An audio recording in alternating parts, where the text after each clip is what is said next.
Okay, I just want to make something completely clear before I go ahead and say what I have to say. I love TJ Watt. He's one of my favorite Steelers I've ever seen play. He's currently my favorite player on the team because, let's be honest, he's probably the only player on this team that's worth a damn.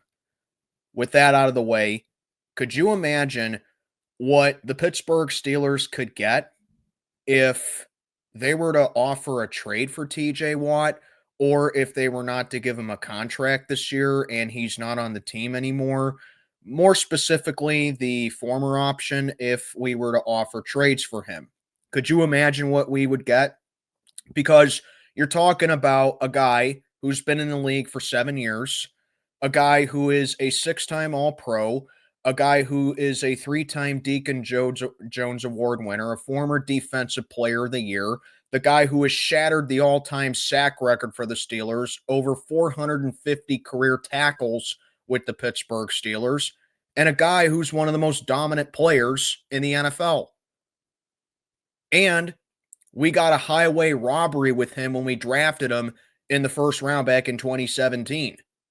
So what's the only thing that's missing from TJ Watt? How about some playoff success? And I know what you guys are thinking. Well, if the Steelers are to move on from TJ Watt, just get ready for the team to look significantly worse. You know what? That's the whole point of this video. Because I said this team needs to overhaul and they need to start thinking about what's best for them, and they need to start thinking about the future and, quite honestly, life without TJ Watt. Because honestly, TJ is going to be 31 this year, aka the wrong side of 30 for some linebackers, and he's coming off a pretty underwhelming year. Okay. Now I know 11 and a half sacks, all the forced fumbles that he had, it's still pretty good. So I guess we're kind of spoiled in a way because we're so used to seeing TJ Watt get 15 to 20 sacks a year. So for his standards, it's a little bit of an underwhelming year, but an underwhelming year for him is a career year for a lot of other edge rushers. All right.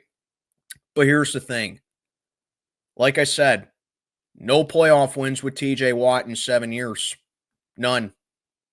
And the thing is, I've seen a lot of Steeler players, a lot of great Steelers leave this franchise, all right?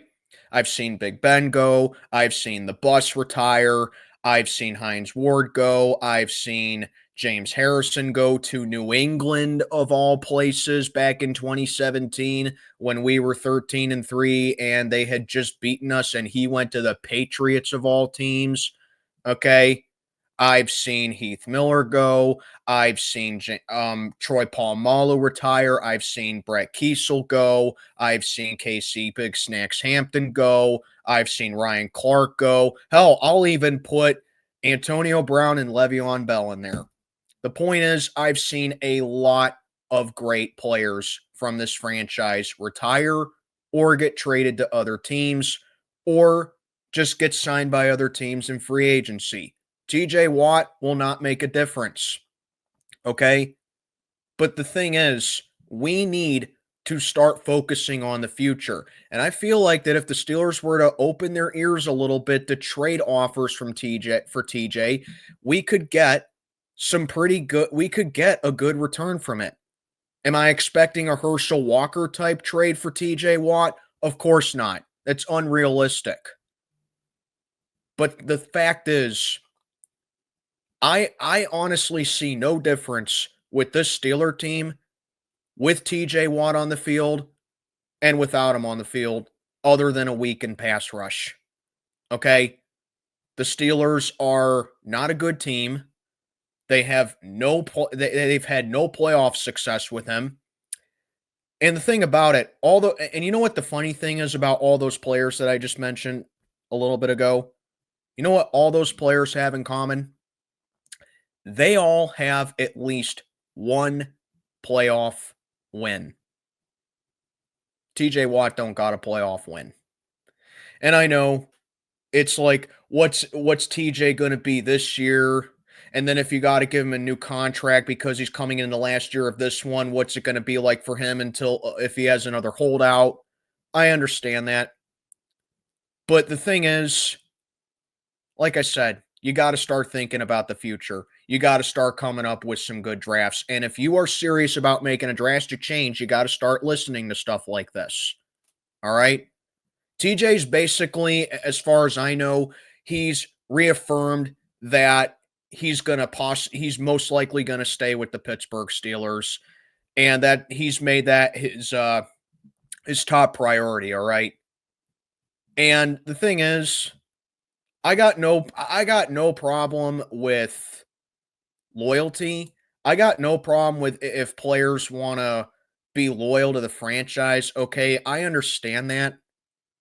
But the thing is, if TJ wants to run on his hamster wheel and he wants to continue to have his career being wasted by a franchise that will do absolutely nothing when the playoffs come, that's strictly his decision, and I don't feel bad for him. The fact is, TJ Watt being on a mediocre team is just a luxury good at this point.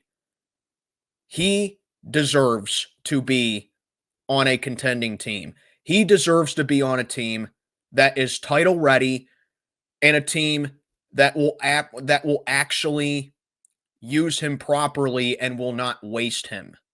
Okay? That's all there is to it. He's basically becoming the Larry Fitzgerald of linebackers or defensive players, because we all know what Larry Fitzgerald was.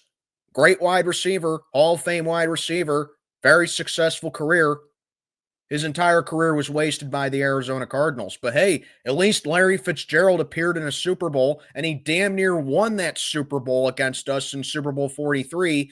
But if Arizona was a competent franchise, they would have given Big Ben more than two. They wouldn't have given Big Ben more than 2 minutes to drive down the field and win the Super Bowl.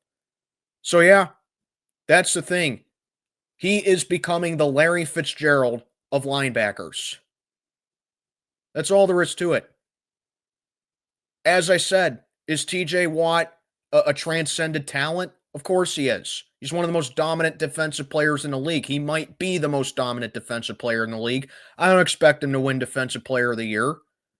But the fact that he has a Defensive Player of the Year on his resume, the fact that he is a 6-time All-Pro, and the only time that he wasn't an All-Pro was 2022, aka the year that he missed more than half the season. I think that has to count for something for a good return that the Steelers can get, especially if they're going to give him away to a title ready team. You know?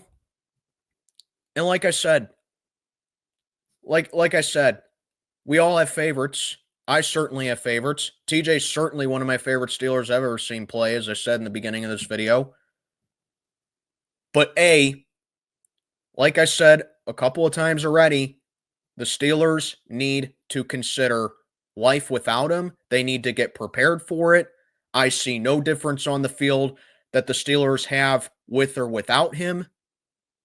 And if the Steelers are serious about changing, they need to take stuff into consideration like this. And B, you can sit down here and call me a fake fan all you want. You can sit down here and say that I'm negative and that, I don't appreciate the Steelers all you want. But if you sit down and you blatantly just cheer for the player and not this, you're no fan. I'm sitting down here giving a hot take that I know a lot of you are going to get butthurt over. And I know I'm going to have dislikes out the ass on this video, okay? Guess what? I don't care about that because I've said before, I've seen a lot of other great Steelers leave this franchise. TJ will not make a difference. Okay? Once in a while, my hot takes make a little bit of sense. And guess what? If TJ has another underwhelming year by his standards, whether or not that teams really are chipping at him, like I said in the earlier in the season, or if his value is starting to diminish because he's on the wrong side of 30 right now. But guess what? There are a lot of title-ready teams that would take him, and they'd give us a nice return for it.